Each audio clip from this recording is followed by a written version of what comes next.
আসসালামু আলাইকুম। ক্লাস 7 এর ইতিহাসের ক্লাসে আজ তোমাদের বাংলার স্থাপত্য রীতি এবং দরবারি চিত্রকলা নিয়ে আলোচনা করব। দেখো, আঞ্চলিক যে স্থাপত্য রীতি, সেই আঞ্চলিক স্থাপত্য রীতির মধ্যে আমরা দুটো স্থাপত্য রীতি নিয়ে আলোচনা করেছি। একটা হলো গুজরাট আর একটা হলো দক্ষিণ ভারত। গুজরাট এবং দক্ষিণ ভারতের গুজরাট আর দক্ষিণ ভারত এই দুই স্থাপত্য রীতি নিয়ে আমরা আলোচনা করেছি। গুগল মিটে যে ক্লাস হয়েছিল লাইভ ক্লাস, সেই লাইভ ক্লাসে এই দুটো আমরা আলোচনা করেছি। আজ আঞ্চলিক স্থাপত্য রীতি হিসাবে বাংলার স্থাপত্য রীতি নিয়ে আমরা আলোচনা করব। দেখো, বাংলার যে স্থাপত্য রীতি, সেই স্থাপত্য রীতির বেশ কিছু বৈশিষ্ট্য ছিল। ঠিক আছে, বাংলা যে স্থাপত্য রীতি, সেই স্থাপত্য রীতির বেশ কিছু বৈশিষ্ট্য ছিল। তার আগে আমরা জেনেছি যে 1206 খ্রিস্টাব্দে কুতুবউদ্দিন আইবক দিল্লিতে সুলতানি শাসন প্রতিষ্ঠা করেছে। তাহলে দিল্লিতে যখন সুলতানি শাসন প্রতিষ্ঠা হলো, তখন দিল্লি যারা সুলতান ছিলেন তারা কিন্তু কেউ ভারতের অধিবাসী ছিলেন না, তারা সব বিদেশি ছিলেন। তারা যে জায়গা থেকে ভারতবর্ষে এসেছিলেন, সেই জায়গার যে স্থাপত্য রীতি, সেই স্থাপত্য রীতি তারা কিন্তু তাদের সঙ্গে করে তারা কিন্তু সেই স্থাপত্য রীতির বৈশিষ্ট্যগুলো এনেছিলেন। এবং পরবর্তীকালে আমরা দেখেছি যে ইসলামীয় শিল্পরীতির সঙ্গে ভারতীয় শিল্পরীতির একটা সংমিশ্রণ ঘটেছিল। তাহলে বাংলার যে স্থাপত্য রীতি, সেই বাংলার স্থাপত্য রীতির যেগুলো প্রধান বৈশিষ্ট্য, সেগুলো আমরা বিশ্লেষণ করব। বাংলার স্থাপত্য রীতির বৈশিষ্ট্য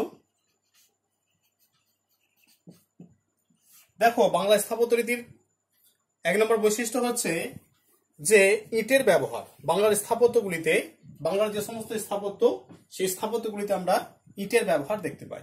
ঠিক আছে, তাহলে 1 নম্বর হচ্ছে ইটের ব্যবহার।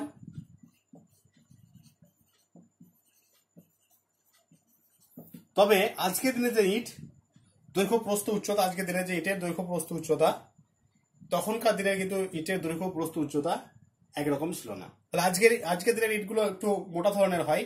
আর আগেকার যে স্থাপত্য রীতিগুলো আছে, বাংলার স্থাপত্য রীতি, যাদের প্রাচীন গ্রাম, তারা যদি ভাঙা মন্দির মসজিদ দেখতে পাও, তাহলে দেখবে সেই ইটগুলো কিন্তু খুব পাতলা ইট ছিল।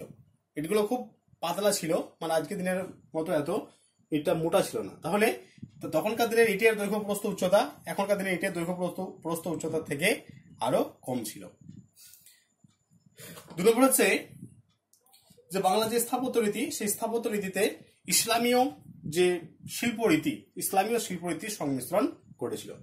ইসলামীয় শিল্পরীতির সংমিশ্রণ ঘটছে।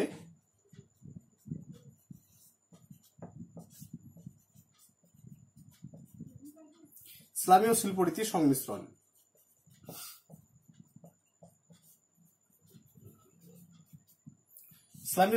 সংমিশ্রণ। তাহলে হিন্দুদের যে শিল্পরীতি ছিল, বা বাংলায় যে সমস্ত শিল্পরীতি ছিল, সেই শিল্পরীতির সঙ্গে এই ইসলামীয় শিল্পরীতির সংমিশ্রণ ঘটেছিল। আর 3 নম্বর বৈশিষ্ট্য, বাংলার যে শিল্পরীতি, সেই বাংলা শিল্পরীতিতে মন্দিরের গায়ে সুন্দর আমরা কারুকার্য দেখতে পাই। তাহলে বাংলার যে স্থাপত্য রীতি, সেই স্থাপত্য রীতিতে সুন্দর কারুকার্য আমরা দেখতে পাই। সুন্দর কারুকার্য।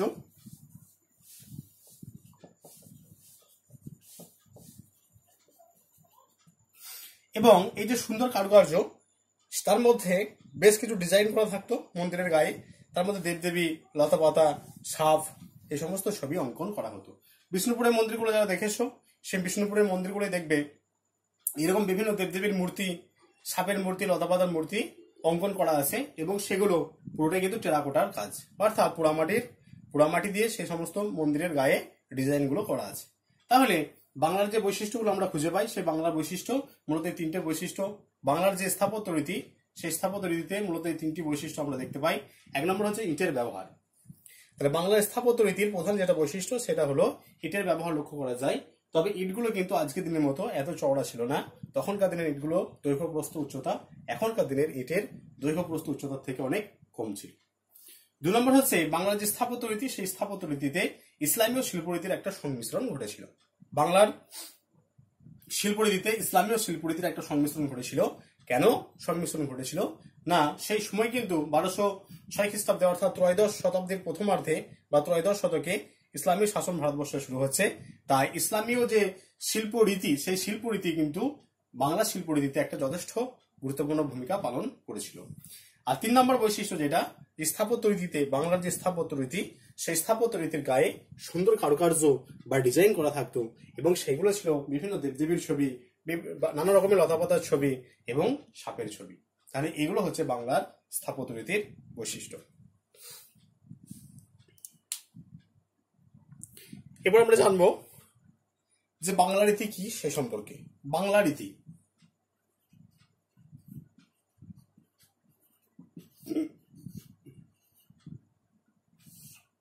দেখো, বাংলা রীতি তাহলে বাংলার যে স্থাপত্য, সেই স্থাপত্য রীতির একটা বৈশিষ্ট্য বলা যেতে পারে এই বাংলা রীতি।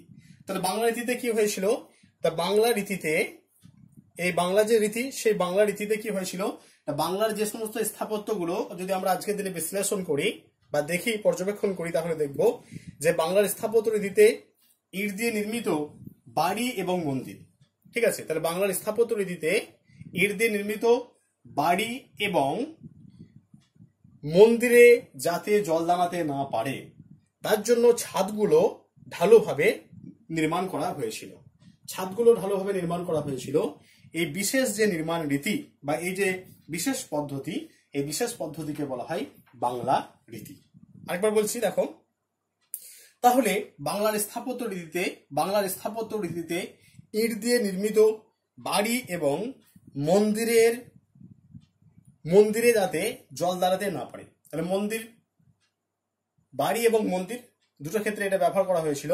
বাড়ি এবং মন্দিরে যাতে জল দাঁড়াতে না পারে, বৃষ্টির জল যাতে সহজেই নেমে যেতে পারে, তার জন্য ছাদগুলো ঢালুভাবে নির্মাণ করা হয়েছিল। ঠিক আছে, ছাদগুলো তারা ঢালুভাবে নির্মাণ করছে। এই যে নির্মাণ পদ্ধতি, এই নির্মাণ পদ্ধতিকে বলা হয় বাংলা রীতি। এরপর আছে জোর বাংলা।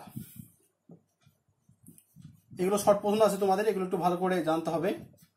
জোর বাংলা কি, বাংলা রীতি কি, এগুলো সব শর্ট প্রশ্ন আসে। তাহলে বাংলা রীতি দেখো, বাংলার স্থাপত্য রীতিতে পাশাপাশি অবস্থিত দুটি মন্দিরের ঢালু ছাদ এক জায়গায় জোড়াভাবে নির্মাণ করা হতো। ধরো এ একটা মন্দিরের একটা ছাদ, এ একটা মন্দিরের ছাদ। তাহলে এই দুটো ছাদ দেখো এক জায়গায় মিশে যাচ্ছে। এ একটা মন্দির, এই মন্দিরের ছাদ ঢালু ছাদ, এ একটা মন্দিরের ঢালু ছাদ। এই দুটো ছাদ এক জায়গায় কি হচ্ছে না, এক জায়গায় মিশে যাচ্ছে, এক জায়গায় মিলিত হচ্ছে। তাহলে মন্দির নির্মাণের যে এই কৌশল বা পদ্ধতি, সেটাকে বলা হচ্ছে কি জোর বাংলা। দুটো বাংলা, এ একটা বাংলা, এ একটা বাংলা, দুটো বাংলা এক জায়গায় মিশে যাচ্ছে একটা ছাদের মাধ্যমে। এ একটা মন্দিরের ছাদ এবং এ একটা মন্দিরের ছাদ, দুটো মন্দিরের ছাদ কিন্তু এক জায়গায় মিশে যাচ্ছে, এক জায়গায় মিলিত হচ্ছে। তাহলে এই যে নির্মাণ পদ্ধতি বা নির্মাণ কৌশল, এই নির্মাণ পদ্ধতি বা নির্মাণ কৌশলকে বলা হয় জোর বাংলা।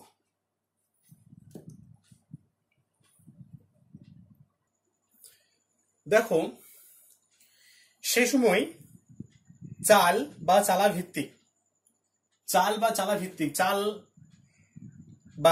ভিত্তিক মন্দির বানানোর রীতি সে সময় বাংলায় দেখা যায়।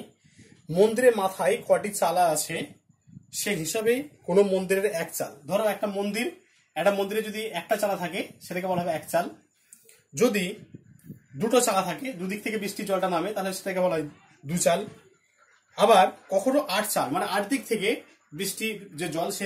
বৃষ্টির জল যখন মরার ব্যবস্থা হতো তখন সেটাকে বলা হতো 8 চাল। মানে কটা চাল বা চালা তার উপর নির্ভর করে কিন্তু নামকরণ করা হতো। একটা চালা হলে তাকে এক চাল, দু চালা হলে তাকে দু চালা, 8 চালা হলে তাকে 8 চালা বলা হতো। ইসলামী স্থাপত্যের ধাঁচে চালাগুলির মাথায়ও মাঝে মাঝে খিলান গম্বুজ বানানো হতো। তাহলে আমরা জেনেছি যে ইসলামীয় যে শিল্পরীতি, সেই ইসলামীয় শিল্পরীতির প্রধান বৈশিষ্ট্য হচ্ছে গম্বুজ এবং খিলান। তাহলে সেই ইসলামীয় শিল্পরীতিকে কিন্তু এখানে অনুসরণ করা হয়েছিল। এই মন্দিরগুলো এক চালা, দু চালা, 8 চালা, এই মন্দিরের ওপরে কিন্তু খিলান বা গম্বুজের ব্যবহার করা হতো এবং এটা পুরোপুরি কিন্তু ইসলামীয় রীতিকে অনুকরণ করা হয়েছিল। এবার রত্ন, তোমাদের প্রশ্ন আসছে যে রত্ন কি।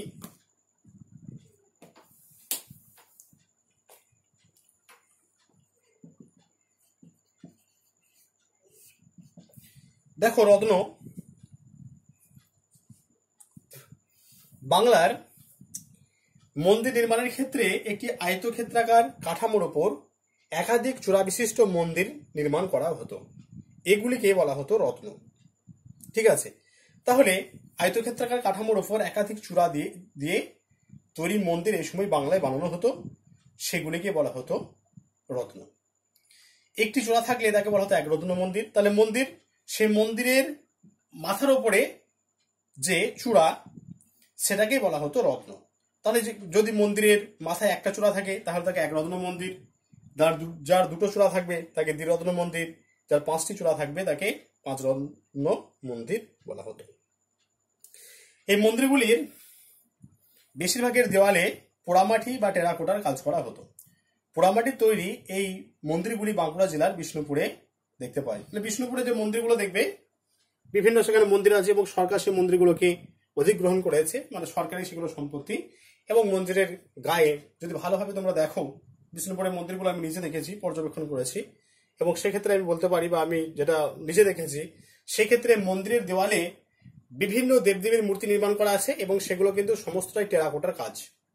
ঠিক, টেরাকোটার কাজ। তাহলে মন্দিরটা গঠন আগে হলো, গঠন করার পরে মন্দির তৈরি করার পরে, ইট দিয়ে মন্দির তৈরি করার পরে তার দেওয়ালে কিন্তু এই যে টেরাকোটা বা পোড়ামাটি, সেই পোড়ামাটিতে বিভিন্ন দেবদেবীর মূর্তি নির্মাণ করা হয়েছে, লতাপাতার ছবি আঁকা হয়েছে, সাপের ছবি আঁকা হয়েছে, এবং সেগুলো কি হয়েছে আজকের দিনে যেরকম টাইলস বসায় দেওয়ালে, সেরকম কিন্তু সেগুলো দেওয়ালে সেটে দেওয়া হয়েছে।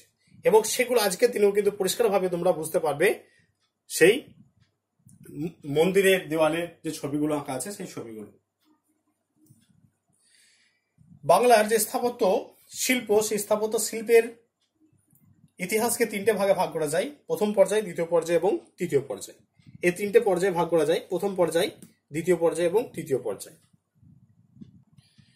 তাহলে তিনটে পর্যায়, প্রথম পর্যায়, তাহলে প্রতিটি পর্যায়ের নাম আমরা জানবো এবং উদাহরণ সহ। প্রতিটি পর্যায়ের সময়কাল জানতে হবে আর উদাহরণ সহ সময়কাল জানতে হবে। প্রথম পর্যায়ে আমরা সময়কাল জানবো,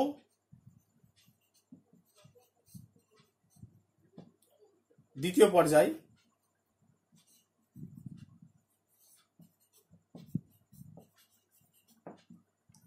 তৃতীয় পর্যায়।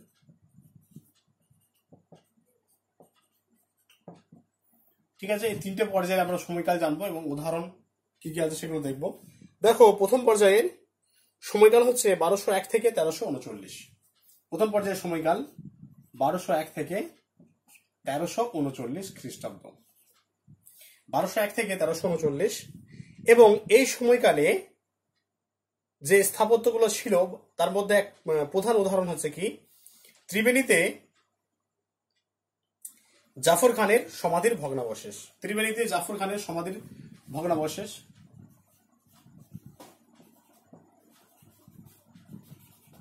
জাফর খানের সমাধির ভগ্নাবশেষ প্রথম পর্যায়ে 1201 থেকে 1339। সে সময় বাংলার রাজধানী ছিল গৌড়। এছাড়াও এই ত্রিবেণীতে জাফর খানের সমাধির ভগ্নাবশেষ ছাড়াও এই সময় বসিরহাটে ছড়িয়ে থাকা কিছু স্তূপ দেখতে পাওয়া যায়। বসিরহাট। ঠিক আছে, দ্বিতীয় পর্যায়ের সময়কাল হচ্ছে 1339 থেকে 1442।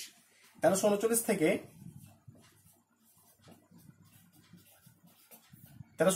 1442।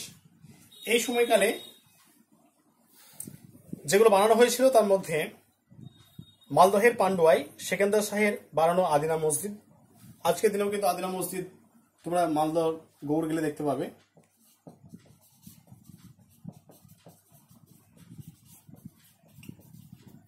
আদিনা মসজিদ। এছাড়াও হুগলি জেলার পান্ডুয়ার মিনার।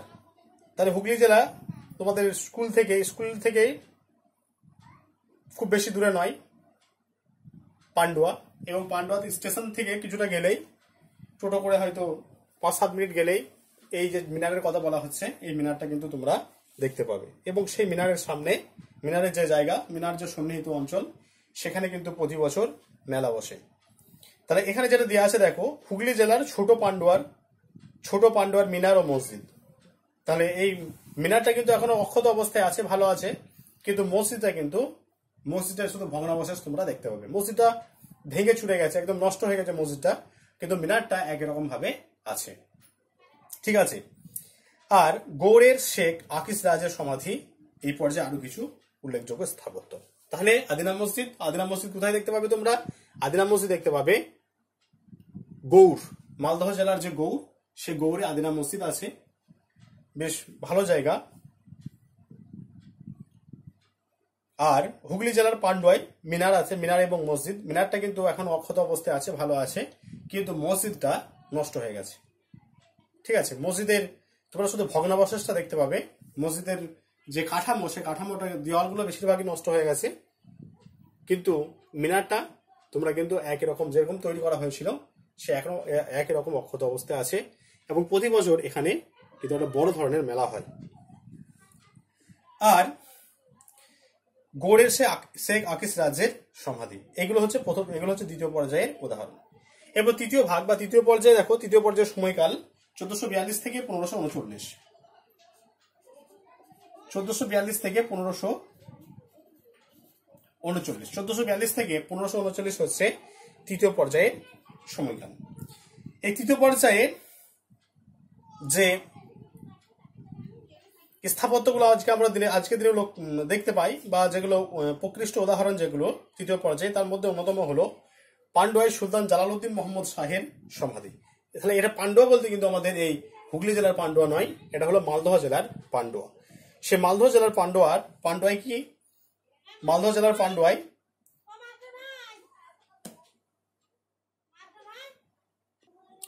দেখো তৃতীয় পর্যায়ের সময়কাল 1442 থেকে 1539 খ্রিস্টাব্দ। এই পর্যায়ে যেগুলো উল্লেখযোগ্য স্থাপত্য তার মধ্যে অন্যতম হচ্ছে পান্ডুয়ার সুলতান মোহাম্মদ শাহের সমাধি, যেটা একলাখী সমাধি নামে পরিচিত। একলাখী সমাধি। তাহলে এই পান্ডুয়া কিন্তু হুগলি জেলার পান্ডুয়া নয়, এটা কিন্তু মালদহ জেলার পান্ডুয়া।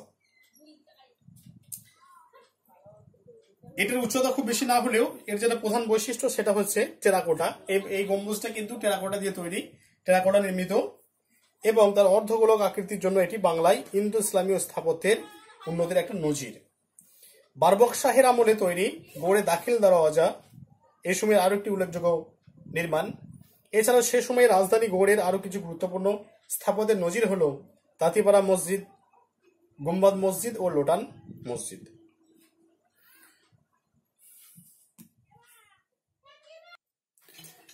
তৃতীয় পর্যায়ের যে স্থাপত্যটি তার মধ্যে অন্যতম হলো ফিরোজ মিনার, যেটা গৌড়ে অবস্থিত।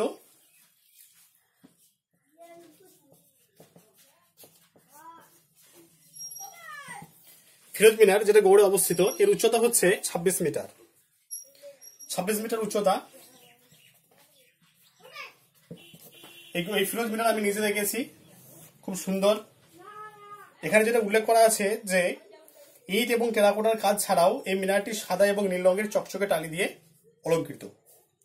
দেখো ইট এবং টেরাকোটার কাজ যেটা বলেছি যে বিষ্ণুপুরের টেরাকোটার কাজ অন্যতম, সেই টেরাকোটার কাজ দিয়ে এই মিনারটা তৈরি, এবং সাদা এবং নীল রং চকচকে টালি দিয়ে তৈরি। এবং এই মিনারের সামনে একটা খুব সুন্দর গার্ডেন করা আছে, বাগান আছে, এবং সেখানে বিভিন্ন রকমের ফুলের গাছ সেখানে লাগানো আছে। খুব সুন্দর জায়গা। যদি তোমরা নিজের চোখে দেখে এসো তাহলে নিজেরা অনুভব করতে পারবে যে এই ফিরোজ মিনার এবং এখানে আদিনা মসজিদও এই কাছাকাছি আছে, কদম রসুল আছে, এগুলো সবই কিন্তু একই জায়গায় অবস্থিত। অর্থাৎ ওই জায়গাটায় যদি তোমরা বেড়াতে যাও, ঘুরতে যাও, তাহলে কিন্তু খুব সুন্দর জায়গা, এবং সেখানে বসার জায়গাও করা আছে। এছাড়াও 1526 খ্রিস্টাব্দে তৈরি বড়সোনা মসজিদ গৌড়ের সবচেয়ে বড় মসজিদ। এগুলো হলো এই তৃতীয় পর্যায়ের যে স্থাপত্য তার উদাহরণ। দেখো দরবারি এবং চিত্রকলা, এটা আমরা পরে ক্লাসে আলোচনা করব। লোডশেডিং এর জন্য আজকে আমরা এই বাংলা স্থাপত্য পর্যন্ত আলোচনা করছি। পরে ক্লাসে আমরা এই দরবারি চিত্রকলা নিয়ে আলোচনা করব। আজকে যেগুলো আলোচনা করা হলো সবাই ভালো করে ভিডিওটা দেখবে। যদি কিছু অসুবিধা হয় বুঝতে অবশ্যই আমাকে জানাবে। পরবর্তী ক্লাসে দরবারি চিত্রকলা নিয়ে আমরা আলোচনা করব। ঠিক আছে।